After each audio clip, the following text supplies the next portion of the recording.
الحمد لله الذي لم يزل عالما قديرا حيا قيوما سميعا بصيرا واجدا ماجدا شاهدا نصيرا ناعما حاكما قائما خبيرا فأشهد أن لا إله إلا الله وحده لا شريك له وأكبره تكبيرا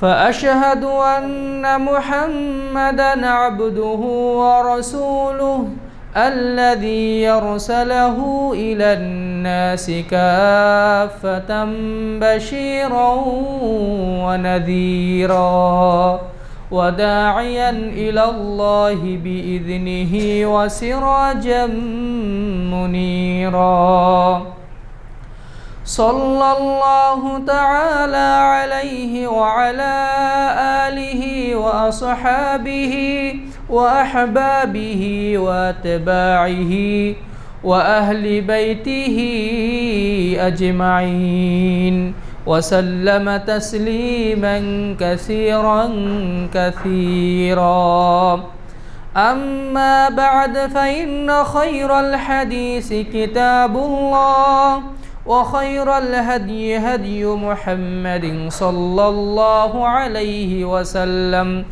وخير الأمور عوازمها وشر الأمور محدثاتها وكل محدثة بدعة وكل بدعة ضلالة وكل ضلالة في النار أما بعد فقد قال الله تعالى في القرآن المجيد فأعوذ بالله السميع العليم من الشيطان الرجيم بسم الله الرحمن الرحيم يا أيها الذين آمنوا اتقوا الله حق تقاته ولا تموتن إلا وأنتم مسلمون وقال النبي الأمين صلى الله عليه وسلم عن شداد رضي الله عنه قال سمعت رسول الله صلى الله عليه وسلم يقول قال الله تبارك وتعالى إني إذا ابتليت عبدا من عبادي مؤمنا فحمدني على ما ابتليته فإنه يقوم من مضجعه ذلك كيوم ولدته أمه فقال الرب للحفظة إني قيدت عبدي هذا وابتليته فأجروا له كما كنتم تجرون قبل ذلك وهو صحيح رواه الترمذي وعن سعد بن أبي وقاص رضي الله عنه قال سألت رسول الله صلى الله عليه وسلم يا رسول الله أي الناس أشد بلاء قال الأنبياء ثم الأمثل فالأمثل يبتلى العبد على حسب دينه إن كان في دينه إن اشتد بلاؤه وإن كان في دينه رقة ابتلي على حسب دينه فما يزال البلاء بالعبد حتى يتركه يمشي على الأرض ما عليه من خطيئة رواه الترمذي وعن أبي هريرة رضي الله عنه قال قال رسول الله صلى الله عليه وسلم من حج هذا البيت فلم يرفث ولم يفسق إلا خرج كيوم ولدته أمه رواه البخاري যাবতীয় প্রশংসা যাবতীয় সিফতসানা যাবতীয় বন্দেগানি সেই মহান রব্বুল আলামিনের জন্য যে মহান রব্বুল আলামিন আমাদেরকে এক সপ্তাহ পরে আবার এই সাপ্তাহিক ঈদের দিনে নিষ্পাপ হওয়ার মন নিয়ে গুনাহ মাফের বাসনা নিয়ে এই মসজিদে সমবেত হওয়ার তৌফিক দান করেছেন সেই মহান আল্লাহর প্রতি কৃতজ্ঞতা পেশ করি, সকল অন্তঃস্থল থেকে বলি আলহামদুলিল্লাহ। দরুদ ও সালাম বর্ষিত হোক সেই মহান রাসূলের প্রতি, যিনি তার নবুয়তের 23টি বছরে মানুষকে জান্নাতের পথ দেখিয়েছেন এবং মানুষের ভুল ত্রুটিগুলো কিভাবে ক্ষমা পেতে হয় আল্লাহর কাছ থেকে, কিভাবে ক্ষমা করে নেওয়া যায় সেই পথ সুন্দরভাবে বাতলে দিয়েছেন। সেই মহান রাসূলের প্রতি দরুদ ও সালাম বর্ষিত হোক। সকলে ভক্তির সহকারে বলি সাল্লাল্লাহু আলাইহি ওয়াসাল্লাম। সম্মানিত মুসল্লিবৃন্দ, সম্মানিতা মা ও ভগ্নীগণ, মহান আল্লাহ তাআলা আমাদেরকে এই পৃথিবীতে আশরাফুল মাখলুকাত, সৃষ্টির শ্রেষ্ঠ জীব হিসেবে সৃষ্টি করেছেন। মানুষ তার যাবিত জীবনে পরতে পরতে মানুষ ভুল করবে, এটাই স্বাভাবিক। ভুল কিভাবে ক্ষমা পেতে হয় আল্লাহর নিকটে সেই পদ্ধতি রাসূল সাল্লাল্লাহু আলাইহি সাল্লাম আমাদেরকে শিক্ষা দিয়েছেন। তার একটি অংশ হিসাবে আজকের আলোচনার বিষয় থাকবে কাইফা তাখরুজু মিন মাসিয়াতিকা কায়াউমিন ওয়ালাদাতকা উম্মুকা।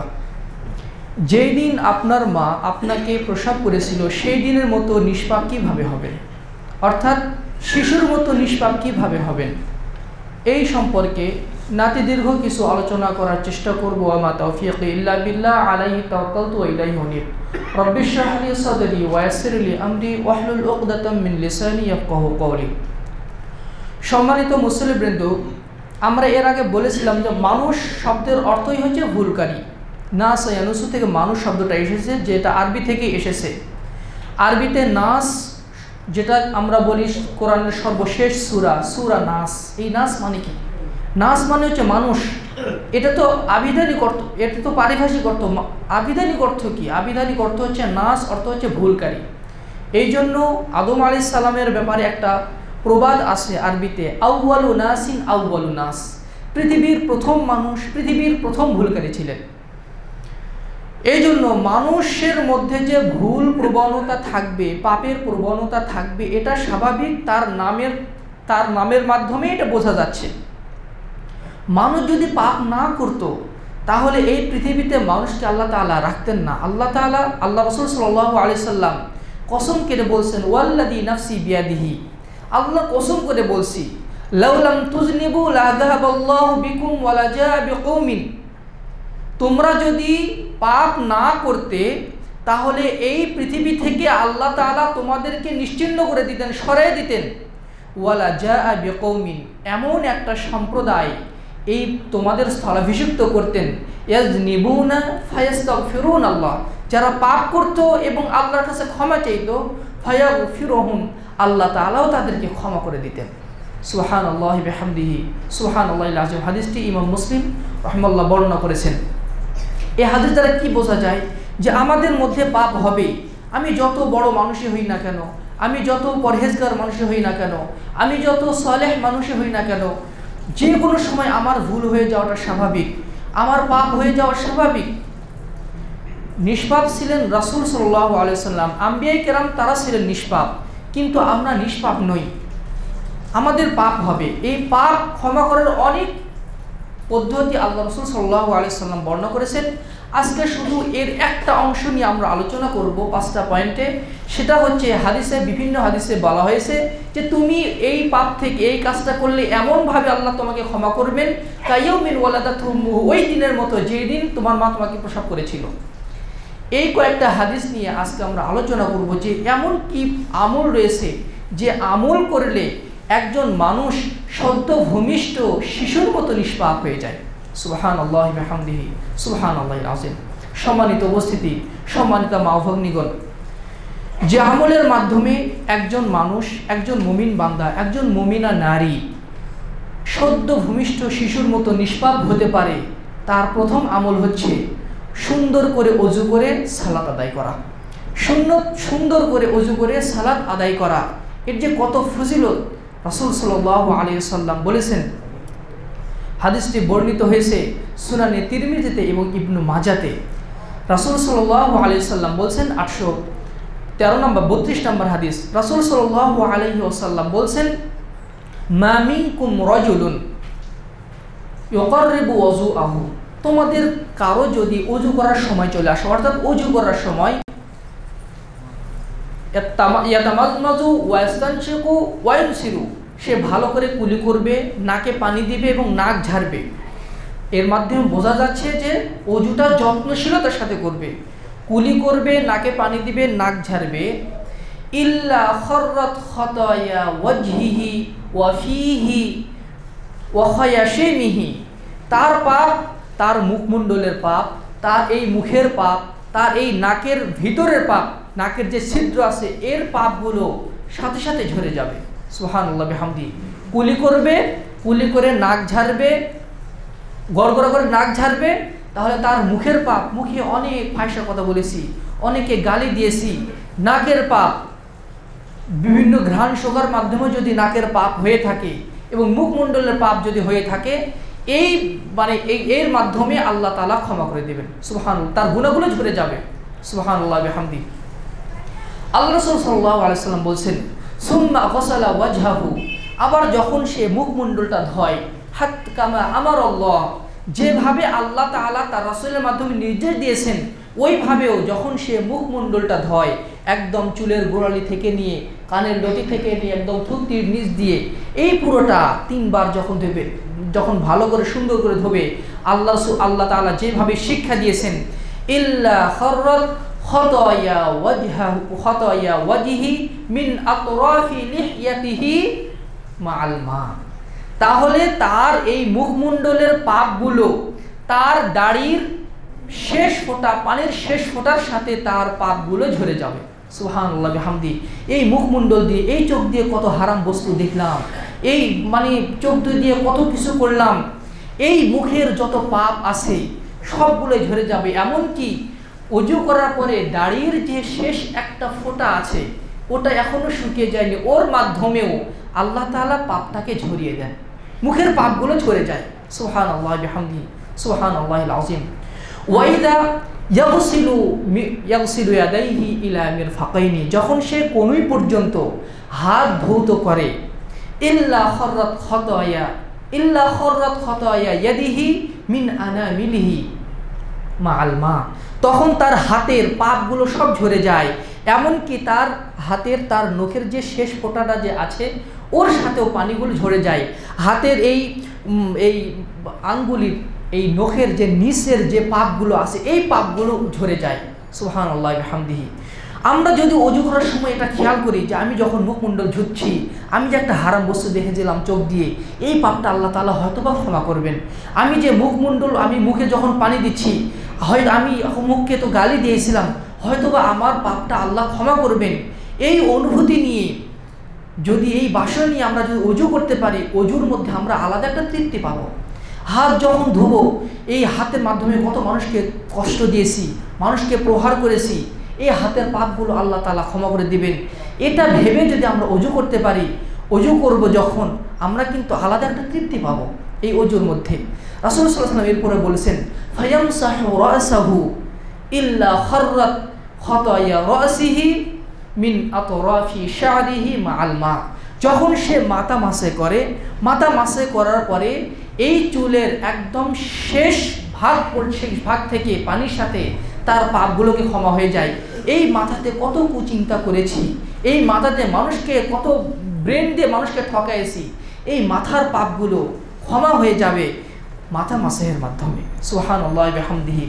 ওয়াইদা ইয়াগসিলু রিজলাইনি ইলাল কাবাইনি, যখন বান্দা 2 পা টাকনু সহ 2 পা ধৌত করে, ইল্লা খররাত খতায়া রিজলাইহি মিন আনামিলিহি মাআল মা, তখন তার পায়ের পাপগুলো, তার একদম নখের একদম পাতা সহ নখের পাপগুলো ওর পানির মাধ্যমে সেই পাপগুলো ঝরে যায়। সুবহানাল্লাহ বিহামদিহি। পা দিয়ে হেঁটে গেছি এক জায়গাতে কোনো একটা পাপ কাজ করার জন্য, পায়ের যে পাপগুলো আছে পায়ের পাপগুলোও ঝরে যায়। সুবহানাল্লাহ বিহামদিহি। এরপর রাসূল সাল্লাল্লাহু আলাইহি ওয়াসাল্লাম বলছেন, সুম্মা কামা ফাসাল্লা ফাহামিদাল্লাহ ফাআসনা আলাইহি ওয়া মাজ্জাদাহু আল্লাযী কানা লাহু আহলুন, সে দাঁড়াবে, দাঁড়িয়ে সালাত আদায় করবে, আল্লাহর প্রশংসা করবে, তার গুণকীর্তন করবে, যেভাবে তিনি গুণকীর্তন পাওয়ার যোগ্য ওইভাবে সে গুণকীর্তন করবে। তাহলে সে এমনভাবে ইল্লা ইনসারাফা কাহাইয়াতিহি ইয়াউমা ওয়ালাদাতহু উম্মুহু, তাহলে সে এমনভাবে সেই সালাতটা শেষ করবে যেন তার মা তাকে জন্মদান করলো। সুবহানাল্লাহি ওয়া বিহামদিহি সুবহানাল্লাহিল আযীম। সুন্দর করে অজু করে, আমরা অজু করার সময় অনেক সময় তাড়াহুড়া করি, এমনভাবে হাত ধুই, অথবা হাতের এর মধ্যে হয়তো বা পানি লেগে আছে। এখন শীতের দিন, এই শীতের দিনে এগুলো শুকনো থাকা স্বাভাবিক, কোনোই ভালো করে এটা কষলাই না, এখানে মানে শুকনো থাকা স্বাভাবিক, এগুলো ভালোভাবে কষলিয়ে সুন্দর করে। অনেক সময় ট্যাপে আমরা যখন অজু করি শুধু কোনো মতে পানির নিচে পাটা দিয়ে আমরা অজু করছি, অথচ পায়ের গোড়ালিতে শুকনা থাকার সম্ভাবনা আছে। শুকনা যদি থেকে যায় তাহলে আপনার অজু তো হলো না। পাটা ভালোভাবে কষলিয়ে, হাতের কনুইগুলো ভালোভাবে কষলিয়ে, হাতগুলো খেলাল করে, দাড়িগুলো খেলাল করে বিসমিল্লাহ বলে শেষে এই অজু করে শেষে যদি আপনি দোয়া পড়েন, আশহাদু আল্লা ইলাহা ইল্লাল্লাহু ওয়া আশহাদু আন্না মুহাম্মাদান আবদুহু ওয়া রাসূলুহু, আল্লাহুম্মা জাআলনি মিনাত তাওয়াবিন ওয়া জাআলনি মিনাল মুতাতাহহিরিন। রাসূল সাল্লাল্লাহু আলাইহি সাল্লাম বলেন, তার জন্য জান্নাতের 8টি দরজাই খুলে দেওয়া হয়। হ্যাঁ, দুখুলু লিমা শাআ, যেই দরজা দিয়ে সে ইচ্ছে সেই দরজা দিয়ে সে জান্নাতে প্রবেশ করবে। ওযু করার পরে কেউ যদি এই দোয়াটা পাঠ করে, সাথে সাথে জান্নাতের 8টি দরজা তার জন্য খুলে দেওয়া হয়। সে যে দরজা দিয়ে ইচ্ছা সেই দরজা দিয়ে সে জান্নাতে প্রবেশ করবে। সুবহানাল্লাহি ওয়া বিহামদিহি সুবহানাল্লাহিল আযীম। অপর এক হাদিসে মুস্তাদরাক হাকিমের 3508 নম্বর হাদিসে রাসূল সাল্লাল্লাহু আলাইহি ওয়াসাল্লাম বলেন, মান তাওয়াদ্দা ফায়ুসবিগুহু, যে ব্যক্তি ওযু করলো, ওযুটাকে সুন্দর করলো, যত্ন সহকারে ওযু করলো, ওযুটাকে সুন্দর করলো, ফায়ুসাল্লি রাকাতাইন, এবং 2 রাকাত সালাত আদায় করলো, মুকবিলান আলাইহিমা বিকলবিহি ওয়া ওয়াজহিহি, এমন ভাবে সে সালাত আদায় করলো তার মনটা ঢেলে দিয়ে, তার হৃদয়টা ঢেলে দিয়ে, একদম পূর্ণ মনোযোগের সহিত, ফায়াফহামু মা ইয়াকুলু ফীহিমা, সালাতের তাকবীর তাহরিমা থেকে নিয়ে শেষ পর্যন্ত সে যা যা পড়েছে এই সব কিছু সে বুঝে বুঝে পড়েছে। আমি সূরা ফাতিহাতে কি পড়লাম, আমি রুকুর যে দোয়াটা পাঠ করলাম এই দোয়াটা আমি কি পড়লাম, আমি যে সিজদাতে দোয়া পড়লাম এই দোয়াটা আমি আল্লাহর কাছে কি চেয়েছি, আমি তাশাহুদের যে দোয়াটা পাঠ করেছি, আত-তাহিয়াতু পাঠ করেছি, দরুদ শরীফ পাঠ করেছি, এর মাধ্যমে আমি আল্লাহর কাছে কি চেয়েছি দোয়া মাসুরার মাধ্যমে, আমি সব কিছু যদি বুঝে বুঝে পড়ি, আল্লাহ রাসূল বলছেন ইল্লা ইন ফাতালাকা ইয়াউমিন ওয়ালাদাতহু উম্মুহু, সে এমনভাবে সালাত আদায় করে সালাম ফেরানোর মাধ্যমে, এমনভাবে সালাতটাকে শেষ করে যেন সে তার মায়ের পেট থেকে কেবল জন্মগ্রহণ করলো। সুবহানাল্লাহি বিহামদিহি সুবহানাল্লাহিল আযীম।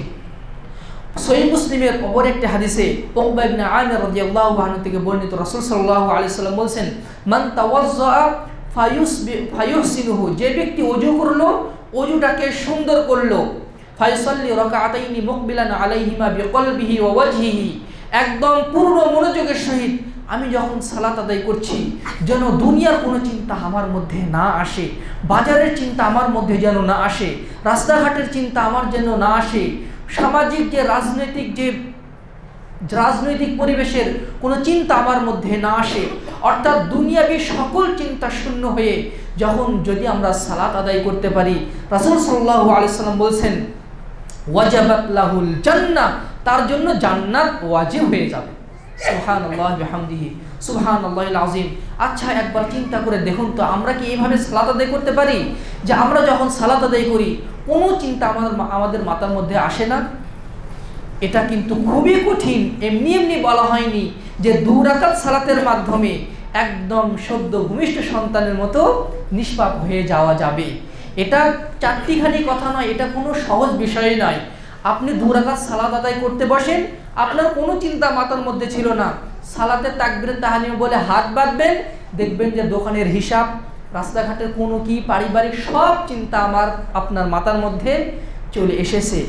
এই সময় আপনি যদি মনের সাথে জিহাদ করে নিজের মনটাকে সালাতের মধ্যে নিবিষ্ট রাখতে পারেন, তখনই হবেন আপনি সফলকাম ব্যক্তি। এটার জন্য মনের সাথে জিহাদ করতে হয়। এই জিহাদ রণাঙ্গনে, যুদ্ধের ক্ষেত্রে সশস্ত্র জিহাদের চেয়েও অনেক কঠিন জিহাদ।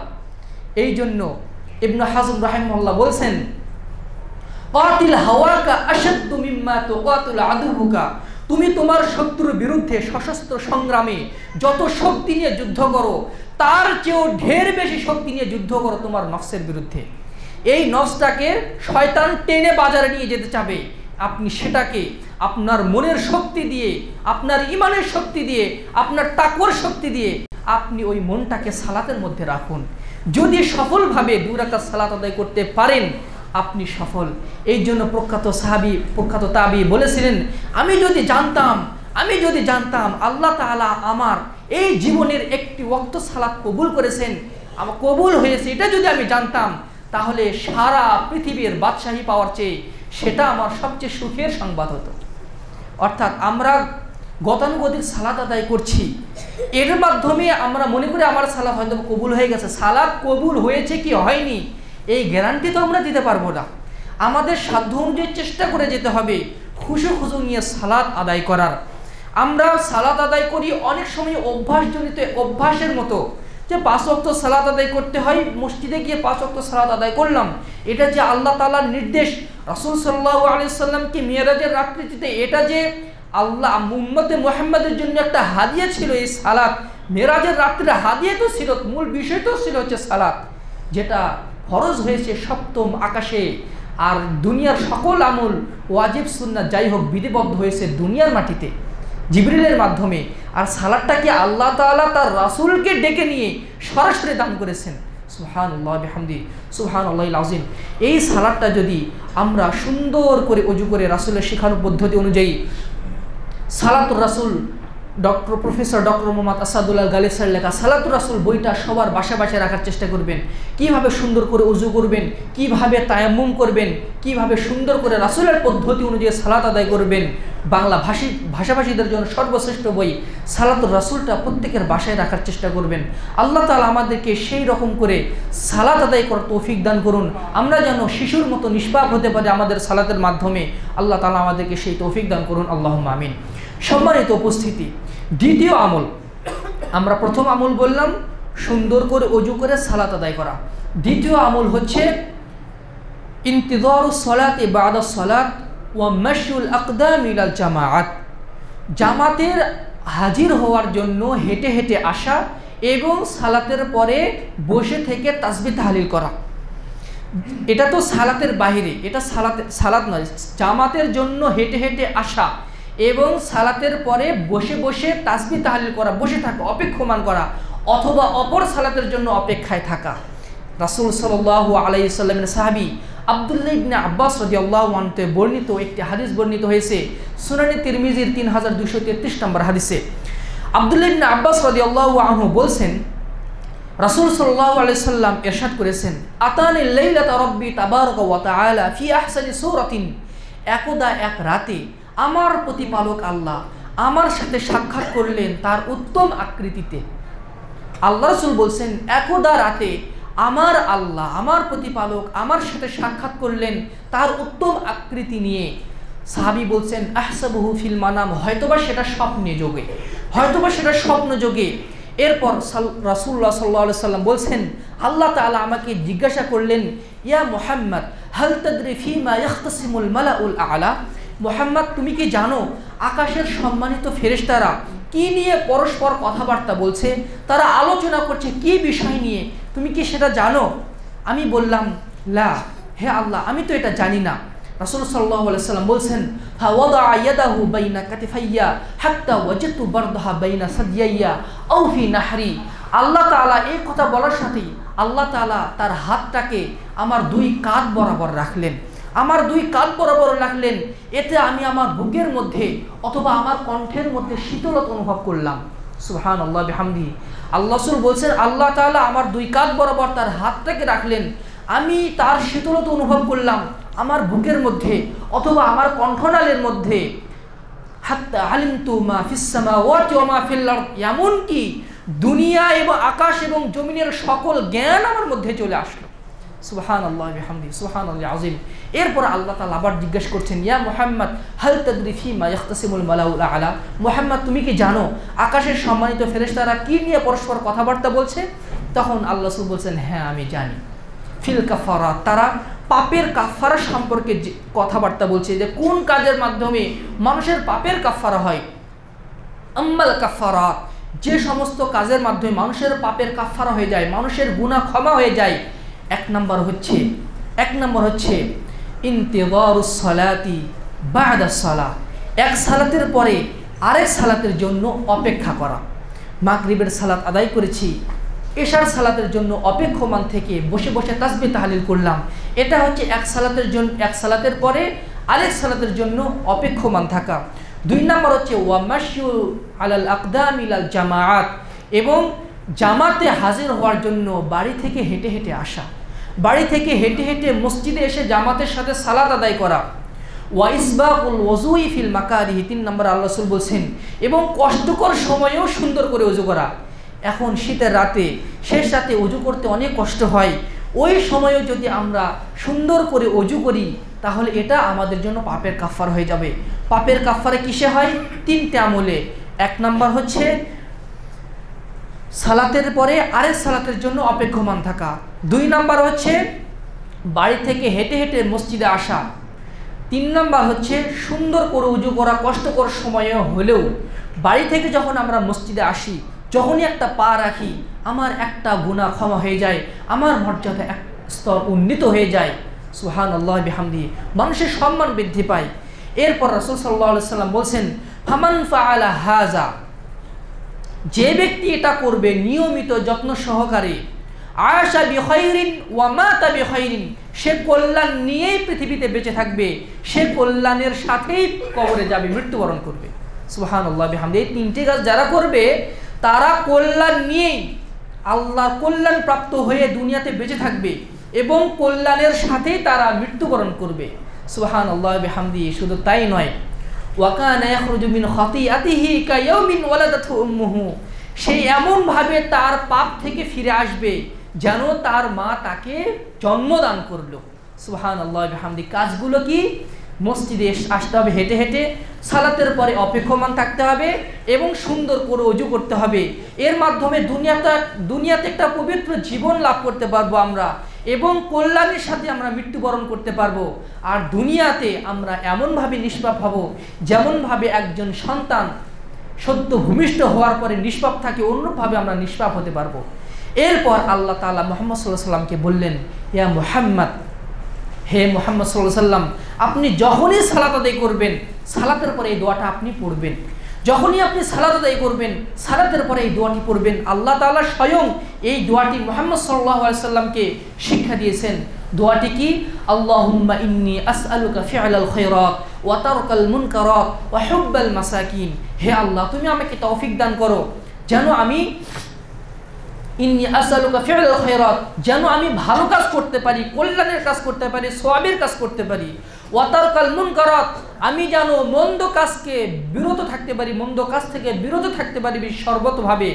ওয়া হুব্বাল মাসাকিন, আমি যেন মিসকিনদেরকে ভালোবাসতে পারি।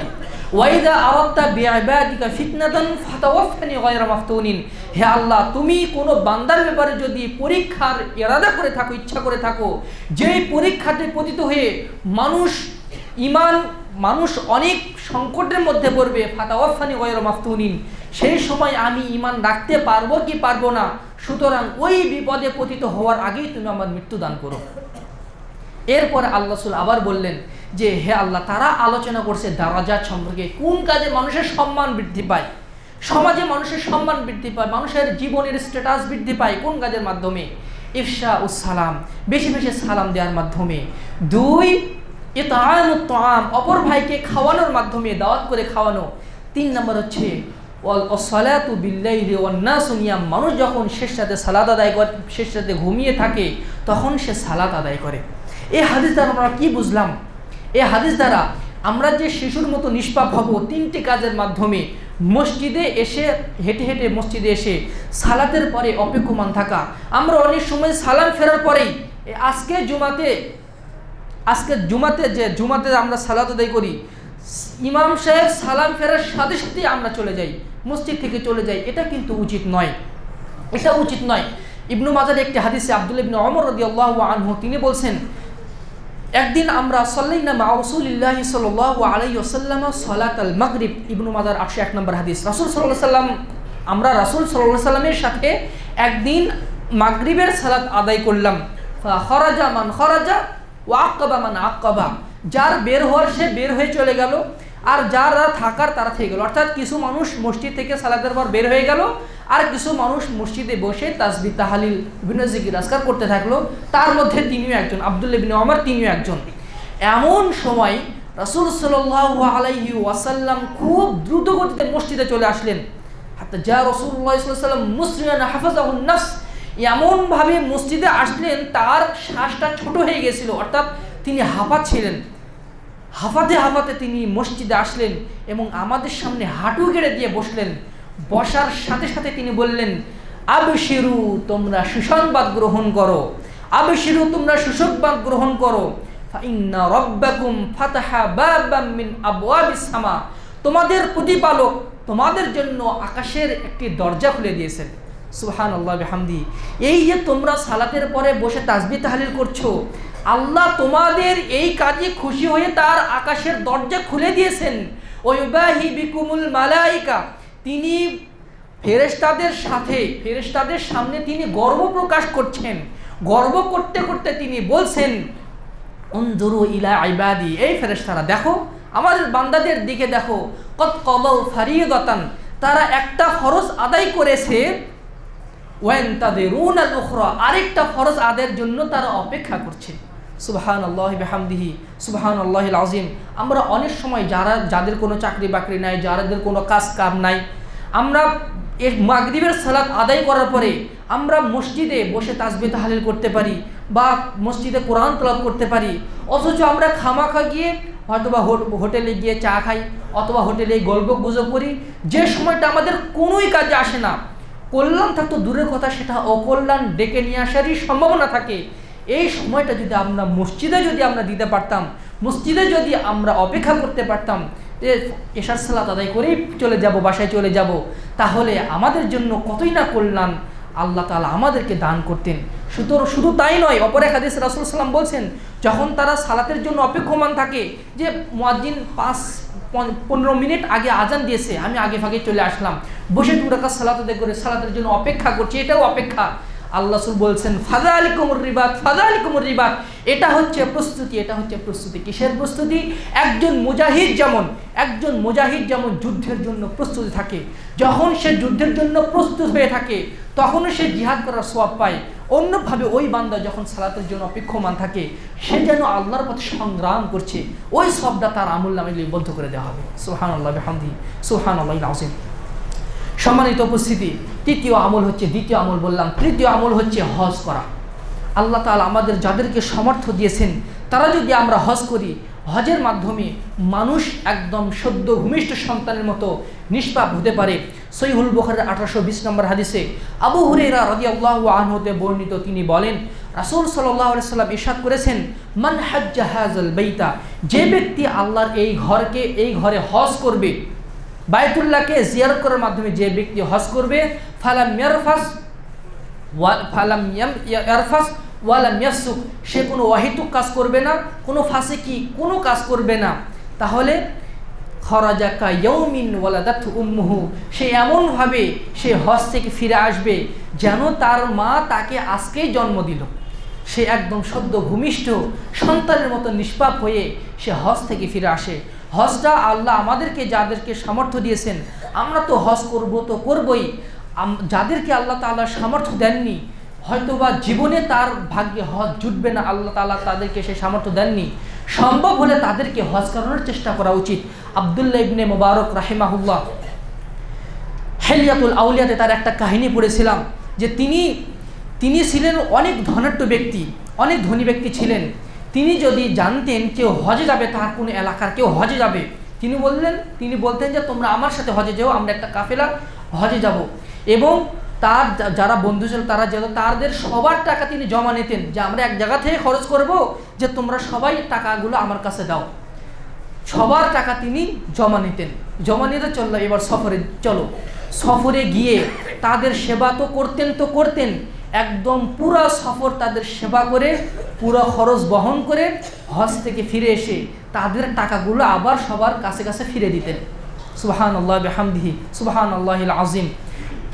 এর মাধ্যমে কি হলো, ওই ব্যক্তিও যে হজ করলো, সে যে নেকি পেল, আপনার আমলনামাতেও এই নেকিটা যুক্ত হয়ে গেল। সুতরাং ব্যাংকে ওই অলস টাকাগুলো জমা না রেখে আল্লাহর পথে সেটা দান করার চেষ্টা করুন। আল্লাহ রাসূল বলছেন, ইয়াকুলুল আব্দু মালি মালি, বান্দা বলে এটা আমার সম্পদ, এটা আমার সম্পদ।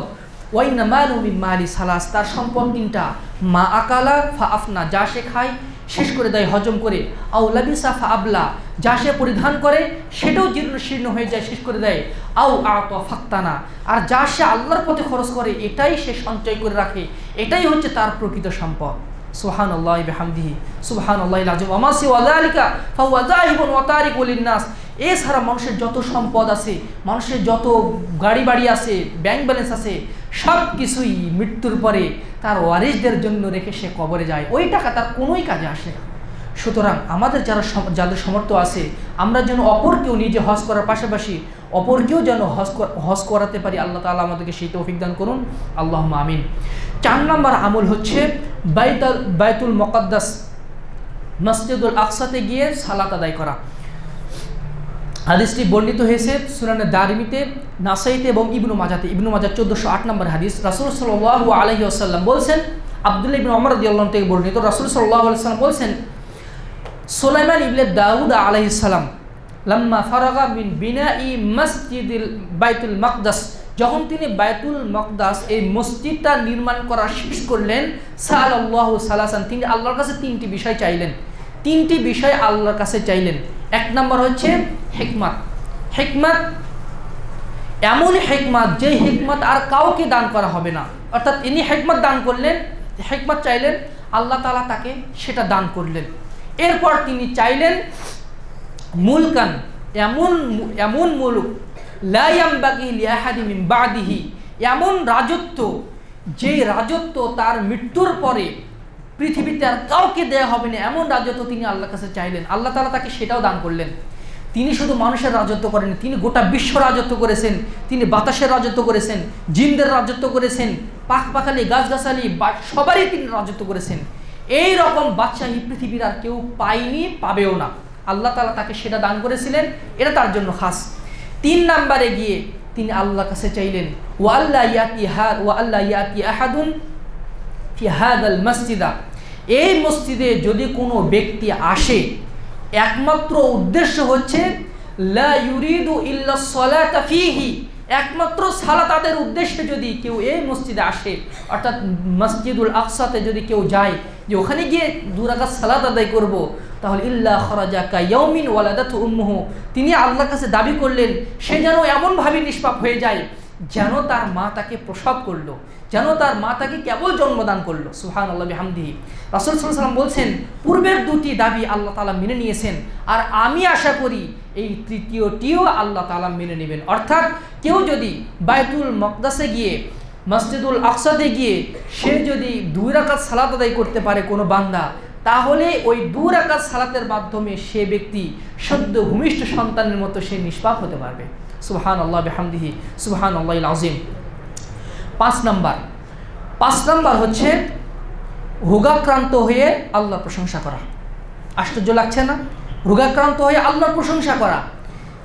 রোগাক্রান্ত হয়ে তো মানুষ আরো অভিযোগ করে যে আল্লাহ তাআলা আমাকে এই রোগটা কেন দিল, কিন্তু না, আল্লাহ তাআলা রোগাক্রান্ত হয়ে বিপদগ্রস্ত হয়ে যদি আমরা আল্লাহর প্রশংসা করতে পারি, তাহলে আমাদের জন্য ওই সওয়াবটা রয়েছে।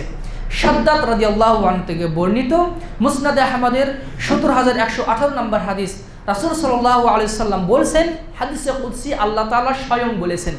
আল্লাহ তাআলা কি বলেছেন?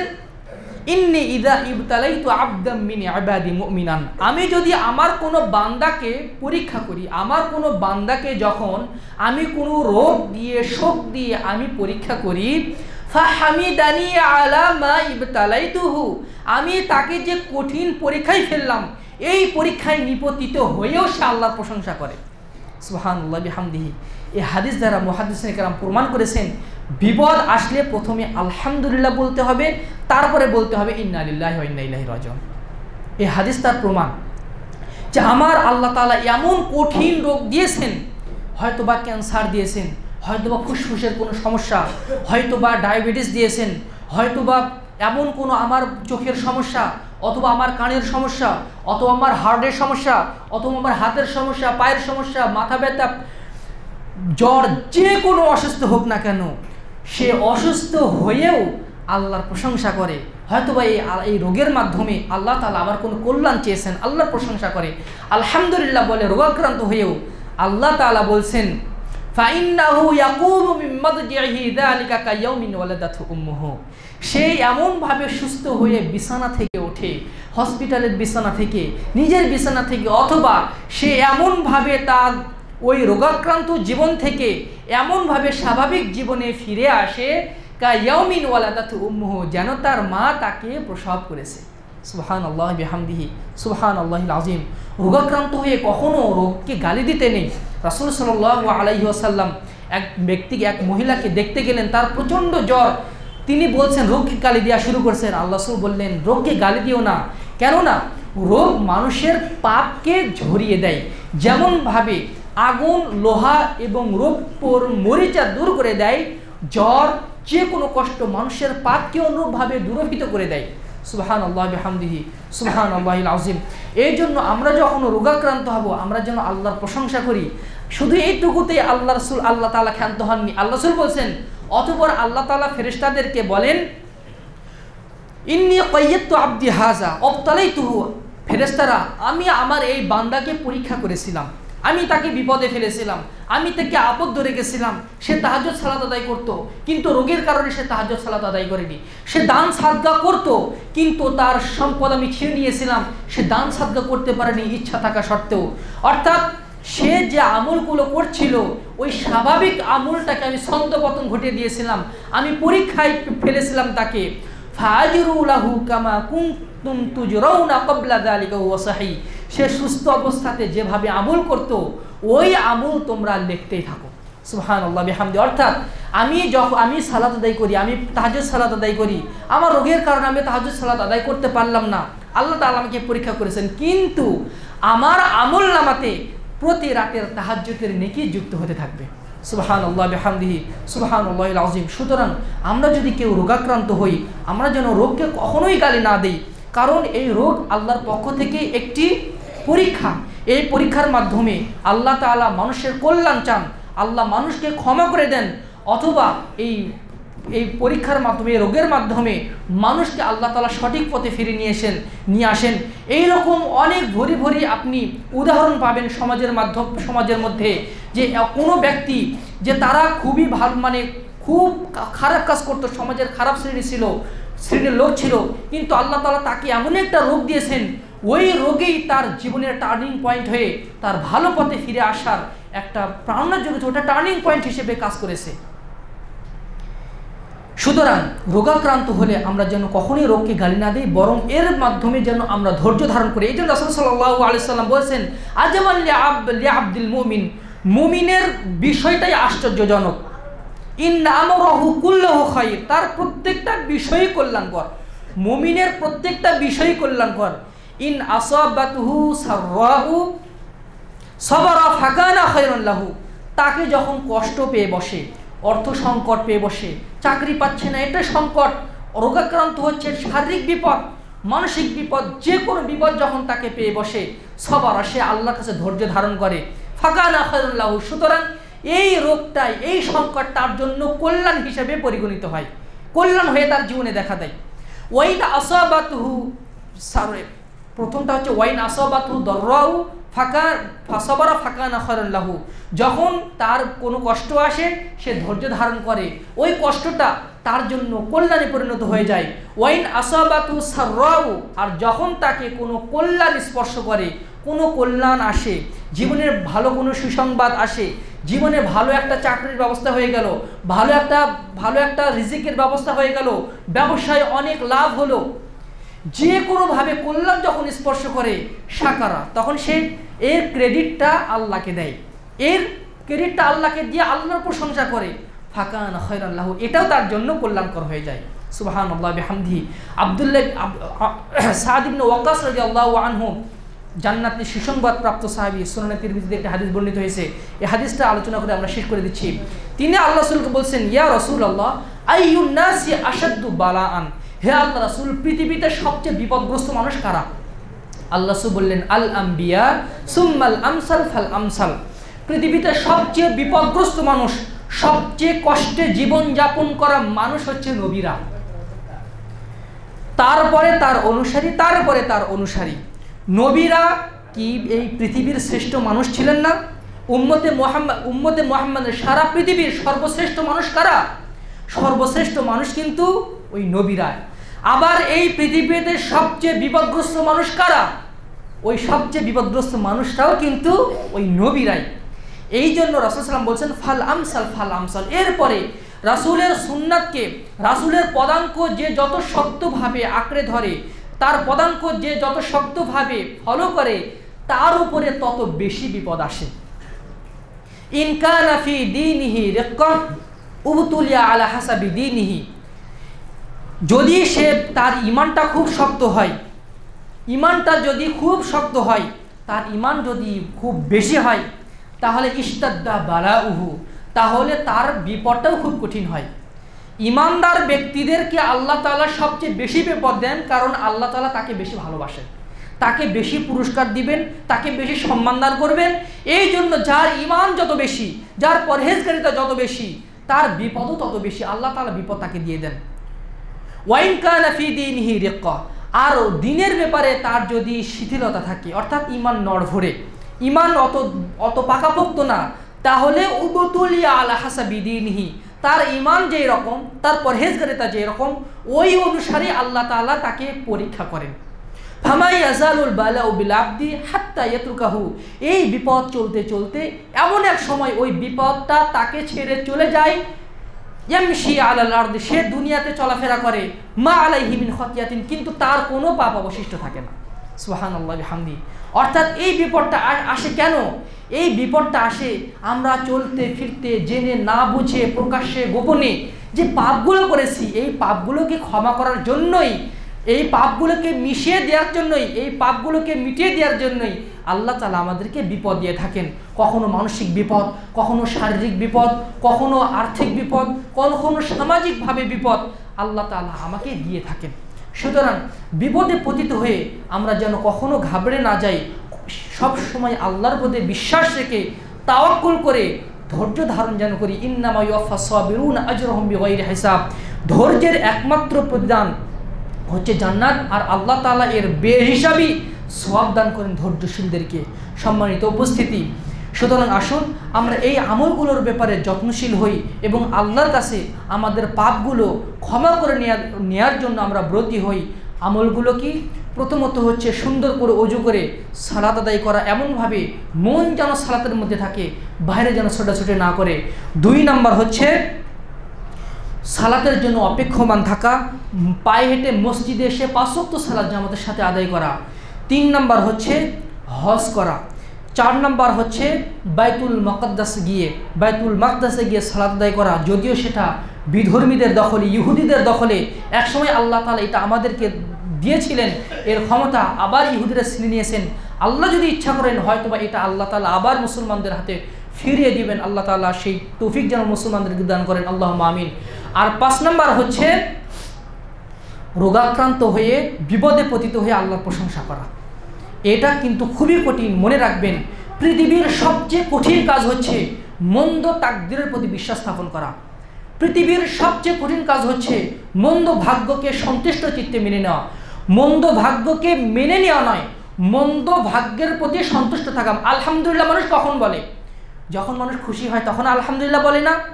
সুতরাং একটা মন্দ ভাগ্যকে মেনে নেওয়ার সময় সন্তুষ্ট থাকা, এর চেয়ে কঠিন কাজ আর দুনিয়াতে কোনো কিছু হতে পারে না।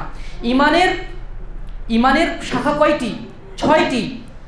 আল্লাহর প্রতি বিশ্বাস স্থাপন করা, আমানতু বিল্লাহি ওয়া মালাইকাতিহি ওয়া কুতুবিহি ওয়া রুসুলিহি ওয়াল ইয়াউমিল আখিরি ওয়াল কদরি খাইরিহি ওয়া শাররিহি মিনাল্লাহি তাআলা। আল্লাহর পক্ষ থেকে তাকদীরের ভালো মন্দের প্রতি বিশ্বাস স্থাপন করা। তাকদীর যদি ভালো হয় সন্তুষ্ট হওয়া যায়, এটা সমস্যা নাই, কিন্তু তাকদীর যদি মন্দ হয়, তাকদীর যদি খারাপ হয়ে যায়, এর প্রতি সন্তুষ্ট থাকা, অনেক সময় পরহেজগার মানুষরাও এখানে গিয়ে তারা দুর্বল হয়ে যান।